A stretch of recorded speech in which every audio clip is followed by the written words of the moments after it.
శ్రీగురుభ్యో నమ. శ్రీమహాగణాధిపతయే నమ. మహాసరస్వత్యై నమ. శ్రీ సూర్యనారాయణ పరబ్రహ్మణే నమ. దైవజ్ఞులు అందరికీ శుభోదయం అండి. ఈరోజు సాయన మేషాయనం, మామూలుగా పంచాంగంలో సాయన మేషాయనగో రవి అని ఇస్తూ ఉంటాము. అంటే నిన్న రాత్రి జరిగింది సాయన మేష సంక్రమణము మొదటి రోజు అన్నమాట. ఈరోజు దినార్థ లేదా అహరర్థ అని అంటారు, లేదా మిడ్ డే అని మనం అంటుంటాం. విత్ ట్రాన్సిట్ టైం దాన్ని తీసుకోవాలి. ఆ సమయానికి ఈ విధంగా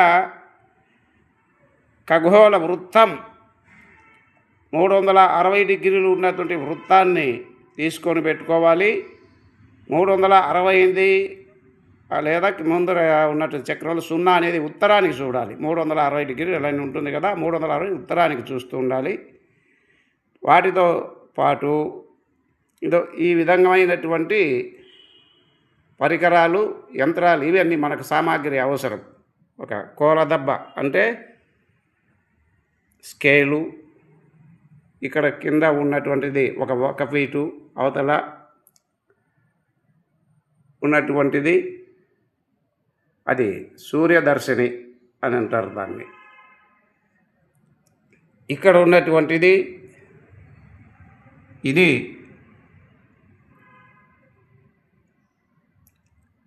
మనము సూర్య గడియారం, అందులో దిక్సూచి కూడా ఉండేటటువంటిది తీసుకోవాలి. దీన్ని సన్ డైల్ అని అంటారు. ఇక్కడ ఈ ప్రాంతంలో ఒక స్కేల్ ఇచ్చింటారు. ఈ స్కేల్ ఇక్కడ ఉంటుంది. ఈ స్కేల్ దీన్ని మన భారతదేశంలో మన ప్రాంతానికి 45 డిగ్రీలు అక్కడ ఉన్నటువంటి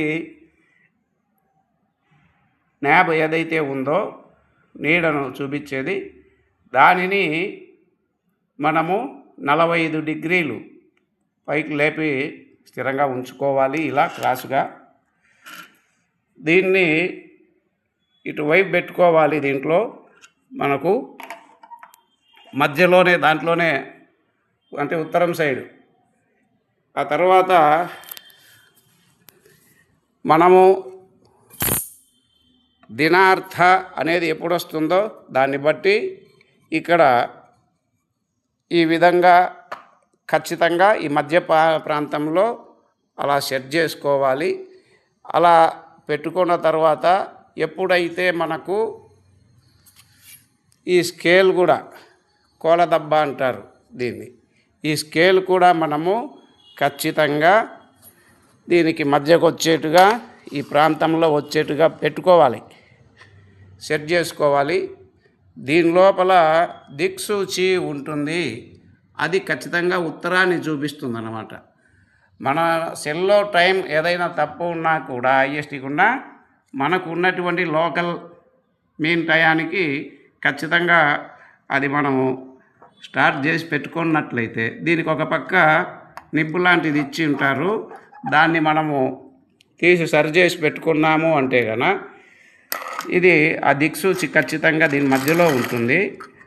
ఆ దిక్సూచి పెట్టినప్పుడు అది ఖచ్చితంగా అది ఉత్తరాన్ని చూపిస్తుంది. ఆ లోపల కదులాడుతూ ఉంది చూడండి, అదో ఖచ్చితంగా అది నార్త్ సైడ్ ఎట్లుంటే అది ఉత్తరాన్ని చూపిస్తుంది. ఆ ముళ్ళు మీద, దిక్సూచి ముళ్ళు మీద ఏదైతే ఉందో దాని మీద ఈ పైన ఉన్నటువంటి నీడ వచ్చి పడింది అంటే అది ఖచ్చితమైనది స్థానిక మధ్యాహ్న కాలం, అంటే LMT లోకల్ మీన్ టైం అవుతుంది.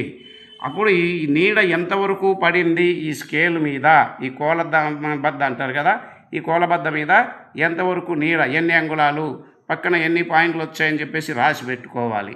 అలా చేసుకున్న తర్వాత అయిపోతూనే ఇక్కడ ఉన్నటువంటి ఈ పరికరం, ఇది ఎత్తు 1 అడుగు ఉంటుంది ఈ పరికరం అన్నమాట. దీన్ని ఇలా పెట్టుకోవాలి. ఎత్తు ఒక పరికరం ఉంటుంది. ఇదంతా ఎత్తు 1 అడుగు. ఇక్కడ కింద ఇట్లా వచ్చేసి ఇది పీఠం వచ్చేసి 9 అంగుళాలు ఈ విధంగా తయారు చేసి పెట్టుకోవాలి. ఇది 2 అడుగులు ఉండాలి. ఆ తర్వాత మనము ఇలా పెట్టి ఇట్లా దీనికి ఖచ్చితంగా ఈ పైటికి చూసినట్లయితే, ఈ అగ్రంలోకి చూసినట్లయితే ఖచ్చితంగా సూర్యుడు ఆ ప్రాంతంలో కనిపిస్తాడన్నమాట. సూర్యుడు ఈ ప్రాంతంలో కనిపిస్తాడు. దీనికి ఖచ్చితంగా ఇక్కడ అగ్రం ఉంది కదా, ఆ అగ్ర ప్రాంతంలో సూర్యుడు కనిపిస్తాడు. ఇది అన్నీ కూడా దీన్నే మన వాళ్ళు యంత్రములు అని అంటారు. స్వస్తి నమస్కారములతో మీ ఇంద్రకంటి ప్రసాద్ శర్మ సిద్ధాంతి, అఖిల భారతీయ బ్రాహ్మణ మహాసంఘ ఆంధ్రప్రదేశ్ అధ్యక్షులు, వేంపల్లి శ్రీ వాసవి కన్యకా పరమేశ్వరి దేవస్థాన అర్చకులు. అందరికీ నమస్కారాలు.